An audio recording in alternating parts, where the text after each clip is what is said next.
Ilang araw sa ospital? Ano lang po, sige na rin po namin pinainuwi po. At ano po, pinatahian lang po namin. Nakapagsalita pa siya, hindi na? Hindi naman na po gaano. Mahina na rin pati po kumain. Ito po, na inano po, tinahian. Patingin nga. Yan? Opo. Grabe, may ano si tatay. Kaya Parang po, sinuntok. May stroke na po. hindi Hindi na nakakabangon. natutumba na po siya. Muli nga natin balikan si Tatay Ervin para kumustahin siya at hindi natin lahat inaasahan ang ganitong pangyayari. Dito na yung plywood na para kay Tatay Ervin. No? Ayan, no? Salamat kuya. Dito na lang po. Ayan, once again, nandito tayo kila Ate Isabel, anak ni Tatay Ervin. Ayan, inatid natin itong plywood na ibibigay natin. At kumustahin natin si Ate Isabel ngayon. Dito din yung bahay nila. Oh.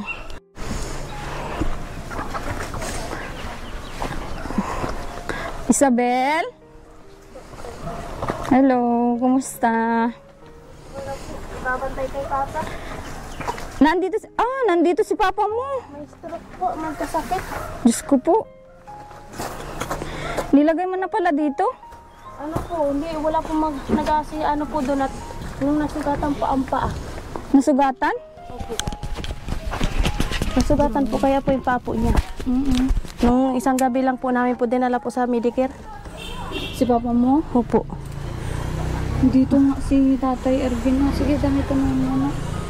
Hindi na nga ni po siya hindi na po siya nakakatagal po ng bangon. May stroke na po baga. Ano pa ba? May stroke na po? Hindi na nakakabangon? Natutumba na po siya. Ito baga po, tama rin baga po niya. Yung mata. Na ano yan? Ay nakita na lang baga po, ay may ano na po yung mata po niya. May gayaan na, may laman pong lupa yung ilalim. Tapos ito po, na inano po, tinahian. Patingin nga. Yan? Opo. Grabe, may ano si tatay. Kaya po, Parang sinuntok. Ano? Pero may lupa yung loob ng mata niya. Opo. Ito baga po, yung sugat. Grabe naman yan. Kaya dito na po muna po namin dito na muna po nila mama po pinadala. At wala daw po mag-iintindi nga po dun. Pero alam niyo mama mo, Opo. yung nangyari. Ano po siya, hindi ba napansin lang daw po nila po nung ano po atin po ng pagkain po ng mga bata. Anong nagpapampers na siya? Nilagyan ko lang po pampers po kagabi. At nagkakaihi na po siya sa sarwal po ay. Hindi na talaga niya kaya yung katawan niyang ibangon. Hindi na po. Anong sabi ng doktor? Inanon baga po at babalik pa man daw po kami sa first week po at ito pong ano po niya. Pero ano yung findings nila sa kanya? Okay naman po yung ano po niya, dugo. Nagbaba naman na po yung dugo niya. Nagbaba na? Opo. At ang dami po kayong dugo po na natanggal po sa kanya eh. Para dudugo po eh. Bakit dinugo? Doon sa sugat? Opo. At nadali po yung litid. Ay ganun? Opo. Saan nasugat dyan? Palagay mo, sa palagay mo saan nasugat? Sabi daw po kaya nila daw yun daw po baka daw po napasabit sa pako. Oo. At gabi po kaya po ay sige-sige pong lakad pa po siya. Oo. Kahit po gabi. Grabe naman yun. Di ko na balitaan yan yung na yan. Nangyari na yan. Ilang araw sa ospital? Ano lang po, sige na rin po namin pinainuwi po. At ano po, pinatahian lang po namin. Nakapagsalita pa siya, hindi na? Hindi naman na po gaano. Mahina na rin pati po kumain. Grabe naman. Ano po, kanan po yung naano po sa kanya. Anong pinapakain niyo sa kanya? Yung ano po, kanin. Tapos kunti-kunti lang po ang pakain ko na po sa kanya. Tapos yung gatas po niya.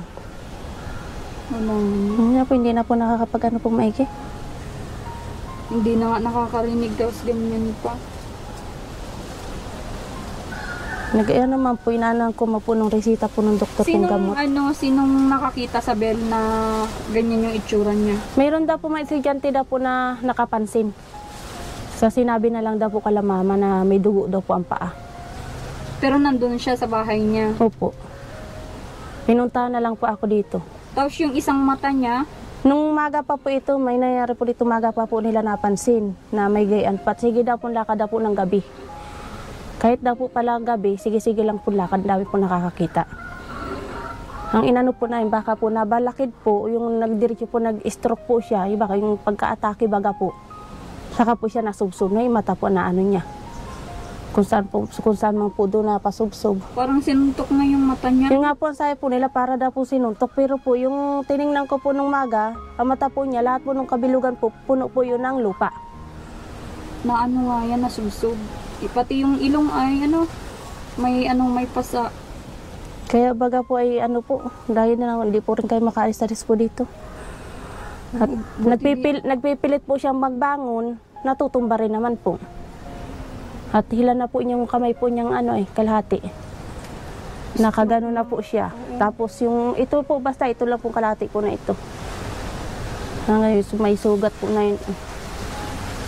Grabe na yun. Dinala po namin po ito po ay gabing-gabi. Tinakbo po namin sa Medicare. Yun yung mahirap na wala siyang kasama, Opo. Hindi mo mabantayan kung ano yung mga ginagawa. Pala nahulog na sa bangin. Bangin pa naman dun sa likod sa bahay niya, di ba? Opo. Bangin yun. Baka dun nahulog. Hindi po baga po namin alam kung ano. At ang hilig po niya para lakad-lakad po kahit gabi po ay. Ang ano pa po sa kanya, mahina pa po na ngayon kumain. Kuminsan po ayaw nang kumain. Pilitin mo.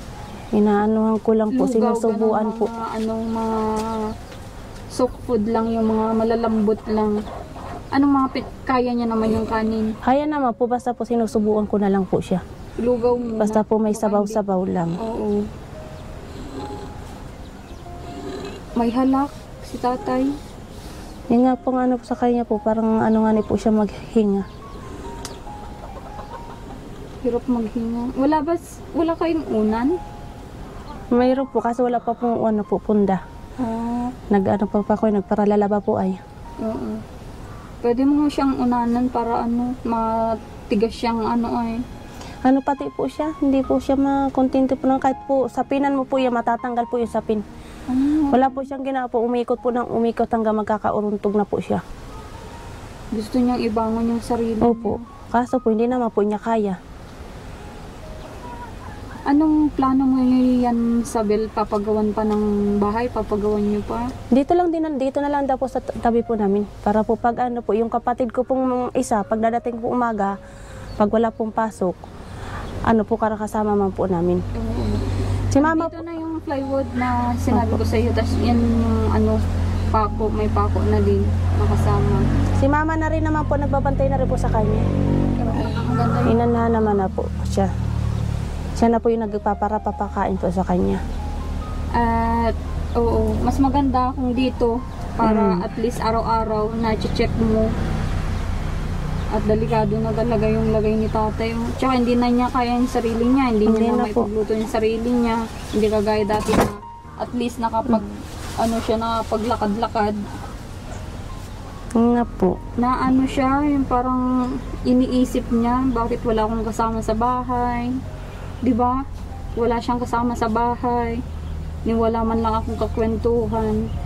Kaya yan, kung saan na lang naglalakad, nagpupunta. Buti nga may space pa tong bahay niya, Buti nga po, 2 po ang kwarto. Oo. Inarunahan na niya. Si mister mo okay lang naman sa kanya na nandito Okay, si papa okay mo. naman po. Oo. Pero mas maayos kung may sarili Opo. siyang At kuminsan baga po ay naano ko para gani pong kahit po gayan po siya, nahiya pa rin po siya. Ay, ganon. Kaya nakakapagsalita man po siya, pero hindi po ganong naiintindihan. Painumin mo lang na painumin sa Bel Opo. Dot may tumbler si tatay na ano, inuman. Ano naman po siya. Kung minsan po, binabangon ko na lang po, sinasanay ko po dyan. Alalay lang po yung ulo. At natutumba na po siya eh. Pero ang sabi ng doktor is ni-stroke na talaga siya. Nung ano po, hindi po nila napansin yan. Nung napansin na po namin, umaga na po. Nandito na kami. Parang dito na po siya naggagayan. Okay. Pero nung tinakbo nyo, hindi pa siya... Ano pa po siya, naigalaw-galaw pa naman po. Mm. Yung ano niya katawan. Pero nung ano po ay dito na po siya yung para po hindi na po na niya maigalaw.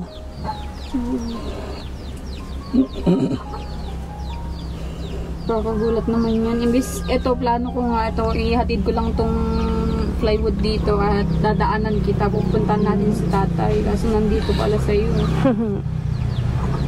Naglinis nga po doon si mama po, pati po yung pumahigaan po nito, pat puno baga po ng dugo. Yung hiniga po, naglinis po doon si mama. Nito, dinala na rin po yung gamit po ni papa. Yan yung mga gamit niya. Opo. Grabe namang ano yan, pangyayari kay Tatay Ervin. Hindi pa nasisimulan yung bahay, ganyan na yung ano. Hiniga po ay. Anong pakiramdam mo ngayon sa Bel at ganyan nangyari sa tatay mo? Wala man po ako po magagawa baga po at kahit baga po masakit ay wala rin pa ako magagawa ay kung yan na po nangyari sa kanya. Alaga na lang po talaga pong kailangan nito. Sinabihan mo na yung mga kapatid mo. Wala man po yung mga pakialam po. Kahit po malaman man po nila yan na ganitong kalagayan, hindi ko po alam kung masaya o malungkot sila. Kahit Ang sabi nga ni po sa akin po nung iba, data po ito ay confine na daw po sa ospital. Eh wala naman po din sa kanya magbabantay. Hindi man po ako pwede at yung anak ko po nagdududo sa akin. Hindi man po pwede pong iwanan. si mama mo, Hindi ko rin po ano ay. hindi din pwede ano. Ano po siya, hindi po siya nakikiano sa mga gayang-gayang pong ano. Hindi Dapat- niya kaya. Dapat nga ni po siya po nagsama baga po nung papunta pong Medicare. Ako na lang po ang pinuntahan dito. Ganon. Opo. Kagaya nung sinabi mo sa akin nung una na si mama mo ay parang wala siyang alam sa paglakad-lakad ng... Opo. Okay. Pero pwede naman bantay lang siya, ganun. Tapos pag may time ka, ikaw yung mag-asikaso ng ano niya, mga kailangan, papel, ganun. Pag baga po na andun baga po sa hospital baga po, wala pong ano po baga na pag ano baga po ng mga gamot-gamot, kailangan ano mo pa po yun, asikasuhin. Oo. Ay ganun po ang hindi po siya marunong. Lagyan mo ng ano, unan, yung kahit yung towel lang, matigas yung ano, yung ano ng ulo niya. Natanggal din po niya kaya mga unan-unan po ay tinatarapon po niya. Ay, ganun. Basta po siya umikot lang po, dito lang siya nang umikot. Naano ko nga ni po, baka po mahulog po yung ulo po niya dyan. Oo. Yun lang. May harang, ano, tanungin mo nga kung ano yung ano niya, nararamdaman niya. Hindi naman na po ito tayo niya maririnig. Hindi na. Opo. Sige lang po yung gayaan, papikit-pikit po. Tapos pag ano po yan, mabangon. Higa na naman po, pikit na naman lang siya.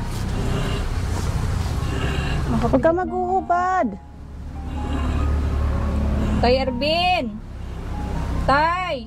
Papa. Na ano ko? Nagatid ako ng gamit ng bahay mo. Tay Ervin!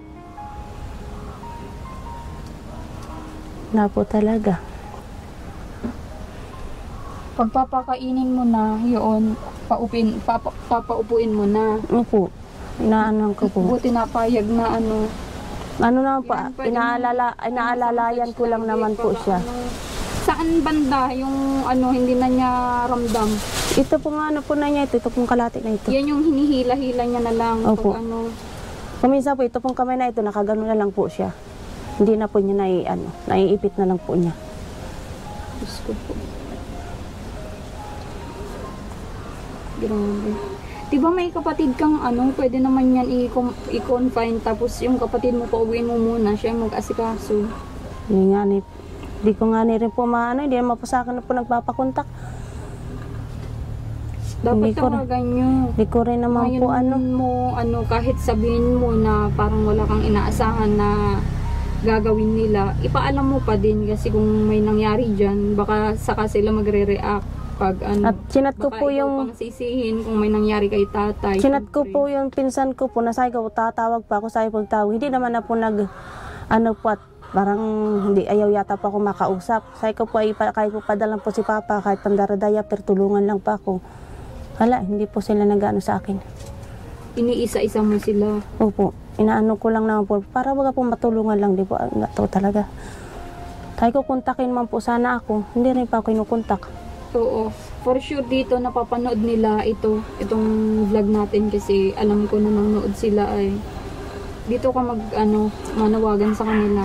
Ngayon ko rin po mag-ano po, at katulad po niyan, nung nagpunta po kayo dun sa anay, nagalit na naman po yung isa pong taga-ulipan ng pong kapatid ko. Bakit ano daw? Ewan ko po kung ano pong ibig sabihin po nila. Wala naman baga pa akong binabanggit Oo. sa kanila. Hindi, parang manawagan ka sa kanila kung ano yung gusto man lang nilang maitulong, financial man o pag-aalaga kay papa mo.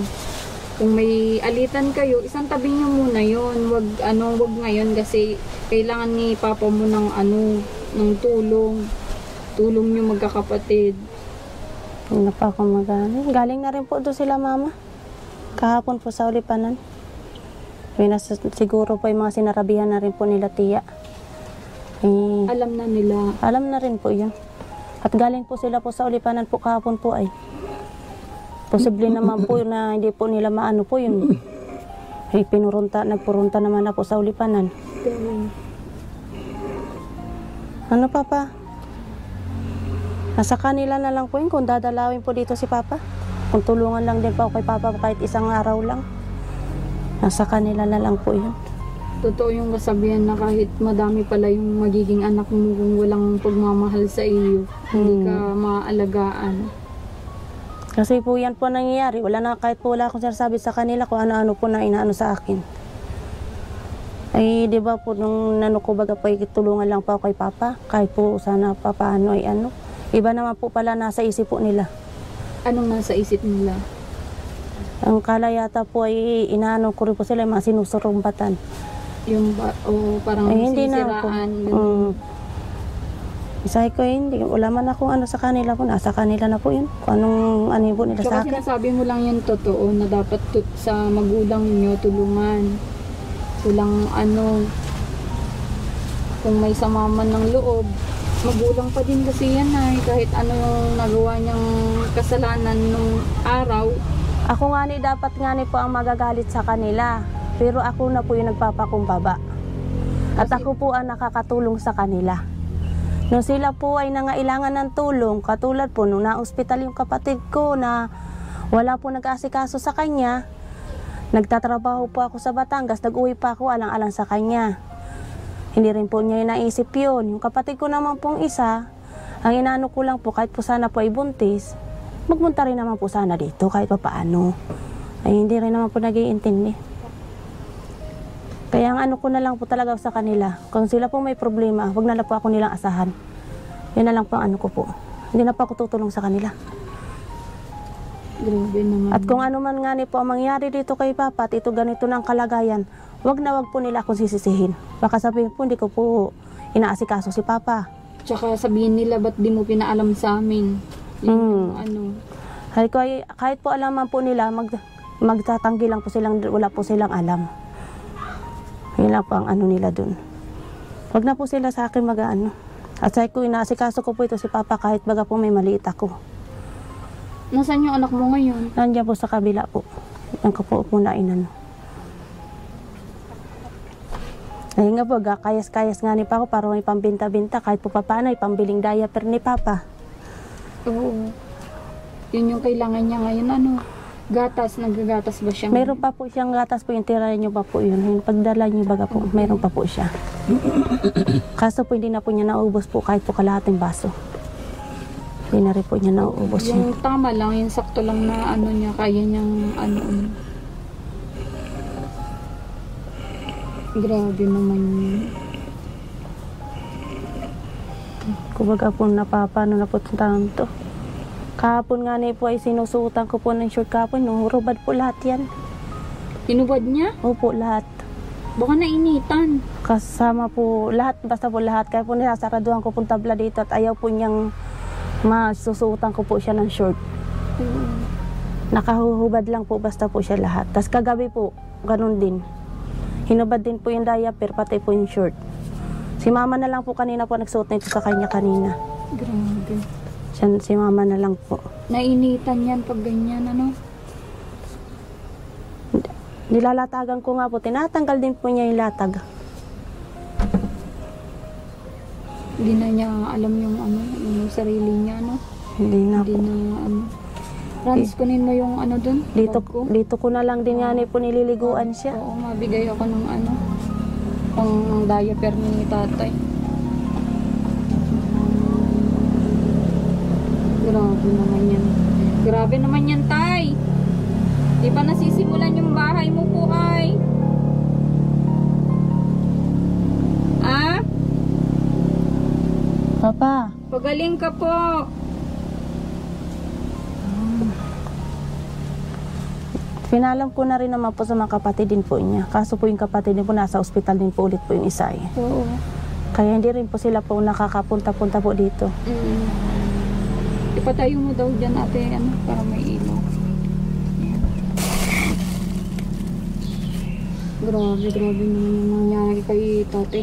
Di nabigla kasi nung nagpa-ano sa'yo, nagpa-alam na ganyan yung nangyari. Nung maga palaan po, pinuntal pa ako dito ni Tiyo. Sabi po sa akin, punta ko daw po doon si Papa at ang dami daw pong lupa daw po yung mata.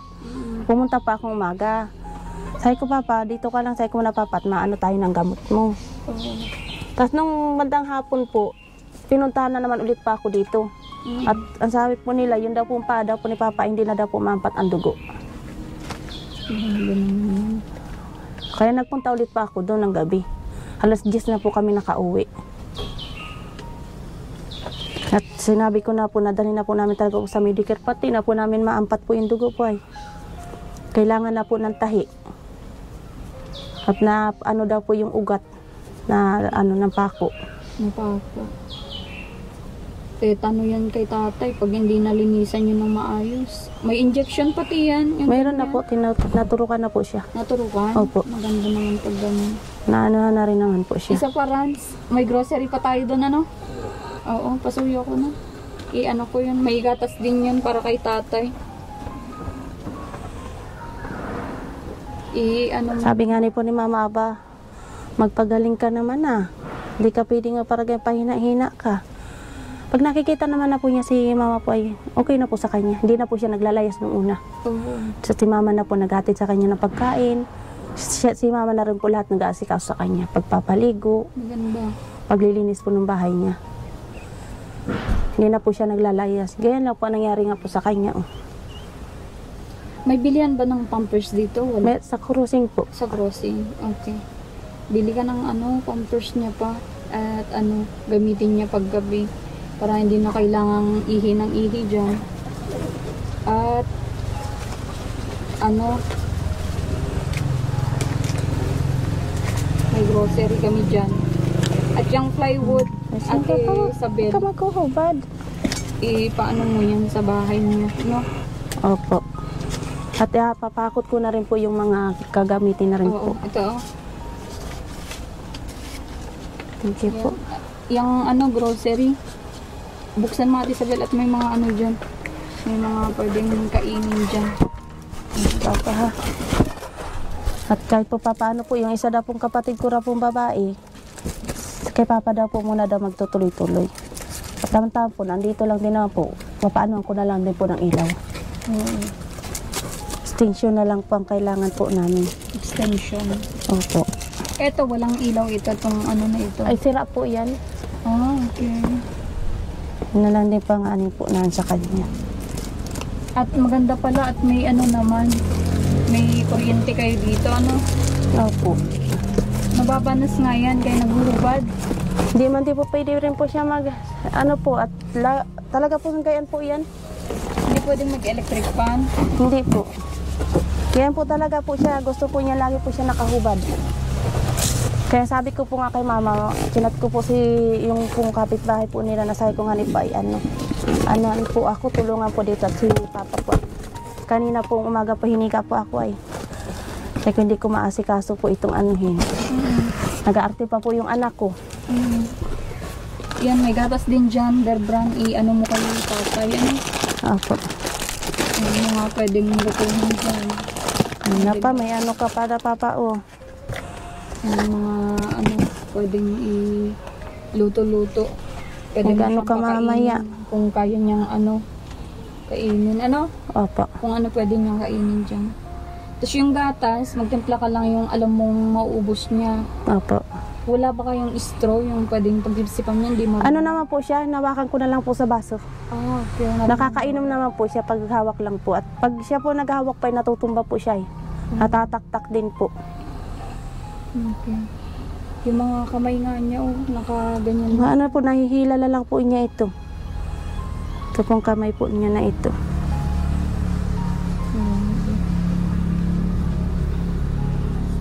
Si mama naman po yung lagi po, tutulungan naman daw pa ako mag-ayos po nila mama po. Na Bahay po ni papa. Tayo ko dito na nga nilang po ayo para po medyo ano naman malapit. po. Opo. Oo, tsaka lagi mong nakikita pag Opo. kahit gabi, pwede mong Pero habang syempre ginagawa, dito pa naman sa papa. Opo.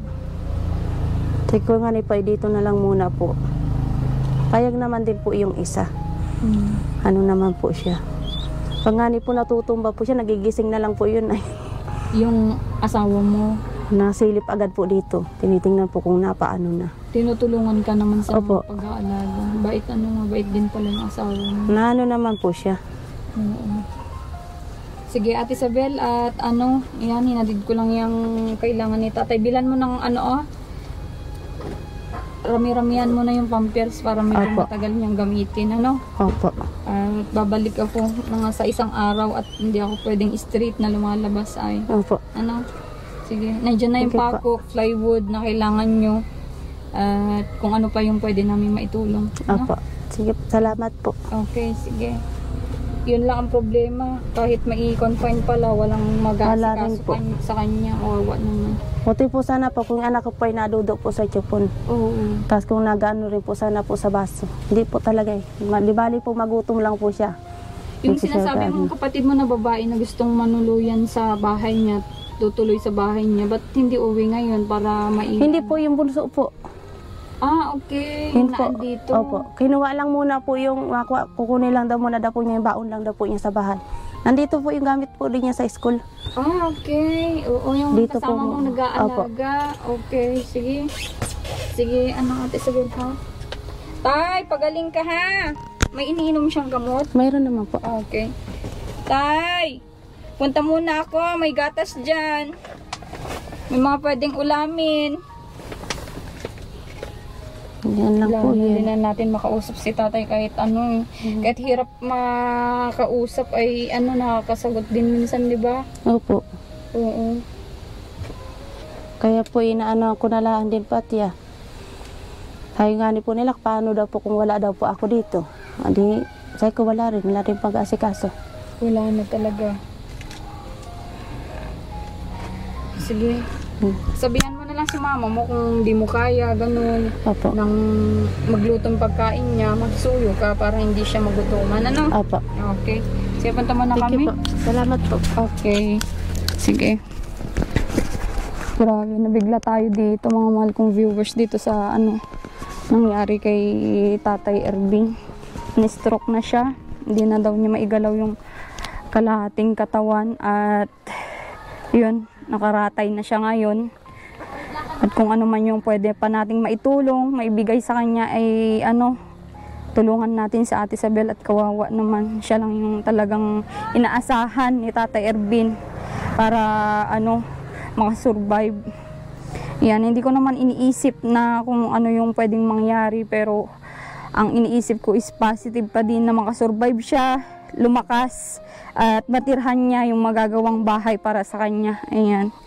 At sa mga gusto pa pong tumulong sa mga charity vlog ko, pwede nyo po akong i-PM para kay Tatay Ervin sa kanyang kalagayan ngayon. PM nyo po ako sa Commander ni Marcos na ating Facebook page at sa ating Facebook page na isa is Alma Vlog. Ayan, pwede nyo po akong i-PM doon. At maraming salamat sa mga sumusuporta, nanonood sa ating mga vlog. Kahit si Marcos minsan ang nag-handle, ay sana maunawaan nyo po ako. At maraming salamat sa mga nagmamahal, pa-private message na sinasabihan ako ng namimiss daw ako sa pag-vlog. At maraming salamat po sa mga solid supporter ko din. Support nyo po itong mga kasama natin, Marcos TV Channel at si Rans TV. God bless po sa inyong lahat.